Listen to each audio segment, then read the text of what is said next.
Hi everyone, welcome to Enough is Enough. Ace of Pyrite back with you again today, and we are here to talk about Pro League.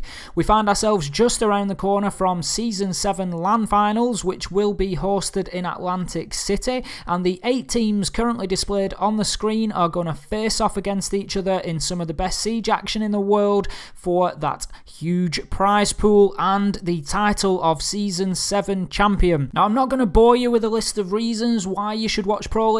I'm just going to show you this. Are starting to pop off. That means the push is committed to from PC. They have relative control as well as outside control as well as sound. Oh no! Oh, the yokai goes down instantly. Even will get a kill on the Snukin. Starting retake. It's 4-4 from the white. Will get the defuse plan secretly is eliminated. The follow-up from the are you kidding me, What are you doing? A pistol out now. Crimp from above the last attacker. He's coming down yellow. Oh my god! Locked out the round. What a round from him. Take them out, and that's exactly what they're trying to phase out. See Benko going in bit by bit, but that's all they needed, though. Boy, we'll get one on Koga. It's now all up to Pengu. Now has to defend against the 2 opponents of enemy and Boy from Market Esports. And he pushed up real close. He can even go for tap on the defuse here. Teammate can help him. What? Pengu goes in for the one that's very important in this one. He drops the Mira. Now Pengu getting really close, clutches at Pengu with a double kill. So, Vitality strapped for time with a one-man advantage, and they will start their final push. A vault from Bibu will see positive results. Red simply walked in. And then walked in, they got the plant, and using the line charge to their advantage. Oh no.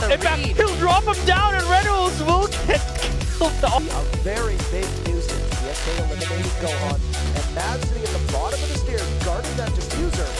He sees one. Oh no! Nest will walk up backwards, and it looks like it'll be 2 phases just tearing them apart now. BSK completely blinded. He's getting cornered from Mav. Time is running out. Diffuser at the point where. Now you'll mind one more still in play. Goes in the double kill. Left. 2 of the best known players on that team. The captain sufficient. Fragger Fabian down. It's Pengu. The Ash just waiting, or rather the Hibana just waiting.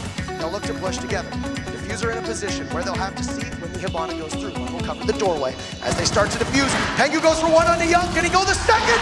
They're often known as the best team in the world, never having that distinction until today. Penta are your world champions. The second invitational. That Pengu 2K, it's exciting every time I watch it, even though I know how it ends. So what we're going to do now is we're going to have a watch through a round together. It's another cracking round from the Invitational final between EG and Penta. And I'm just going to talk over a few of the important things to watch out for that's going to make it easier for you to enjoy Pro League and follow what's going on, because there can be a lot going on at once. The general flow of the game, the same as in ranked or casual, is that we're going to start with the preparation phase. And now, usually what you'll see here is the observer in the sort of top-down view mode. And it's just going to give you a look. And all you want to be watching here, really, forget about the drones and the attacking team, because they're difficult to keep track on. All you want to be watching is what are the defensive team doing in their setup, and thinking about listening to the casters, thinking about how that's going to play out, and maybe how the attackers will need to approach it. So later on in the prep phase, usually they'll switch to first person cams. It depends on the observer. Sometimes they'll stay in the top down view, but more often than not they'll switch to these first person viewpoints and just give you a look at what everybody's doing, where they're barricading, maybe where the Valk's putting those cams out.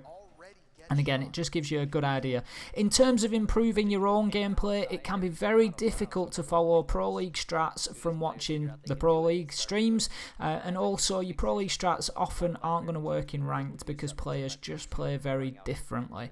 So what you want to be watching for is those individual flashes of brilliance, those angles that they hold, the murder holes that they use, and all those sorts of things. They're the important things. So just to explain the UI a little bit more, on the left-hand side there, you've got details of the current operator that you're looking at, so it tells you who that is, and it gives you the ammunition, it gives you what they've got left of their gadgets and all that sort of information. And then obviously in the full screen you've got their viewpoint. Now, important also is to listen to the casters. These guys are experts, no two ways about it, and they're going to give you more information than you could hope to receive. So listen to them, and they're going to really give you the insight as to what's going on. So I'll shut up for a minute and we can just listen to that information. To spot it, we'll give information as Necrox now looks to roam. Canadian takes out Pengu, who doesn't need a shield. Monty confronts NVK before... Now, as the kills start raining in, the next most important thing to be looking at is that kill feed in the top right corner. Yes, it's useful when you're playing yourself, but it's more important than ever when you're watching Pro League or competitive play, because as you've just seen, you're not going to see all the kills on cam. So it just helps you keep on top of who is dying, and the casters will fill in where and how that's happening.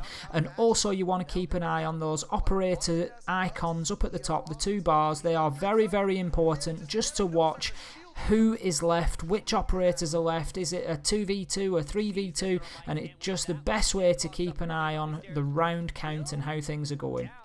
Now, I'll shut up. I'll let you enjoy the last of this round. If you don't know how it goes, enjoy, because it's a real cracker, and then we'll come back together to discuss the schedule afterwards. We'll see the shield of Fabian lay down some fire, just trying to deny that pickup, secures the kill. Gonna take this slowly. Here comes the smoke. Fabian gonna need to try something brave here as he possibly goes for a plant. Baiting it out, goes for the ADS. Necrox can't hit his shot, and Fabian wins it! How does that happen? So there we've given you a lot of great reasons why you should be watching Pro League. It's so entertaining and also can really help improve your game. But also we've just given a quick rundown of what to expect and how to follow all that action. So on screen now we have the brackets displayed for this tournament. As you can see, it is a single elimination bracket system. So each team has been drawn against another in the quarterfinals. They will play and the winner will move on to a semi-final. Same again through to the final, to then crown an ultimate champion. Out of those quarterfinals, the biggest match on there without a doubt has to be that Penta Sports Evil Geniuses fixture, which is a replay of the Invitationals final from February. So scores to be settled there, and we saw an absolutely fantastic fixture. I've used a couple of the rounds in this video because it was just well and truly electric, the whole thing. So definitely, if you're going to watch any of those matches, make sure it's Penta versus Evil Geniuses. But I can guarantee all of the teams there have performed well through the season, and they're all going to be spicy fixtures, no doubt. Moving on then, I can hear you saying now, Ace, this all looks amazing. We need to watch some Pro League. When and where can we see it? So the schedule is on screen, and there's even another little reason to watch Pro League thrown in as well.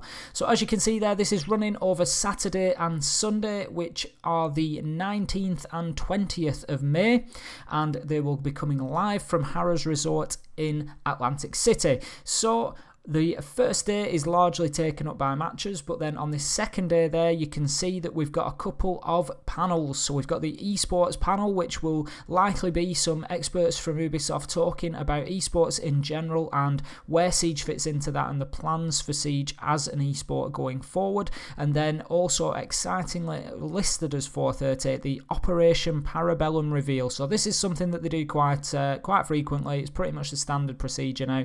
During the final or just before the final, they have the reveal of the next season. So there you're going to get a better look at the map. We're going to see both of the operators, Alibi and Maestro. We'll get a good view of some gameplay, how their gadgets work and everything else. And there'll be some questions answered, I'm sure, as well. So another great reason to watch the Pro League this weekend is to catch those. Now, in terms of the matches, these time zones are all listed in Eastern time. So just to give you a quick idea, that would be, off the top of my head, West Coast will be 3 hours behind these times. Mountain Pacific will be 2 hours behind these times. Central will be 1 hour behind these times. And if, like myself, you're on the other side of the Atlantic, then British summertime will be 5 hours ahead of these times. So starting at 3:45 on the Saturday and Sunday. And Central European Standard Time will be 6 hours ahead of these times. times. If you're in any other time zones, apologies I can't list them all, but maybe just go and check on what it will be for yourself locally. Now, it is worth saying, and this is something that caught me out the first time I watched a Pro League LAN event, the games are not rigid in those times. The first game will generally start bang on time at around 11 o'clock. What will happen then is, depending on how long that match lasts, they'll then move on to the next matches as soon as they can, just to get through that, because obviously, you know, a match later on in the day could take a lot longer, so they want to get ahead of schedule if they can to allow for that. So just be aware of that. Don't tune in necessarily at 1:30 Eastern time expecting to see Penta Sports Evil Geniuses and then be disappointed when they're already on the second map. Just keep an eye on things so you don't miss any of those important fixtures. In terms of where to watch, these will all be shown on YouTube and Twitch, and updates will be given on the Twitter account as well for Ube. What I'm going to do is pop links to all the channels that you might need in the description below, so just shoot down there and there will be links to the Siege Pro League YouTube and Twitch channels, so you can just get over there and watch them, no problem. So if you're new to Siege or new to Pro League, make sure to tune in. There's going to be some amazing action. It'll absolutely blow your mind. Hopefully this video has helped, because Siege can be quite a complex game to follow, so just pointing out some of those more important key factors might just help you settle in quicker and increase your enjoyment. We hope that you can join us watching the Pro League and that you've enjoyed this video, and even if you're a returning Pro League fan, hopefully you've just enjoyed that footage that I've put in there, because there's some cracking kills. Thanks again for your time in watching. If you haven't already, please hit like, please hit subscribe. Plenty more content coming from us, which is going to help you say enough is enough, and we'll see you next time.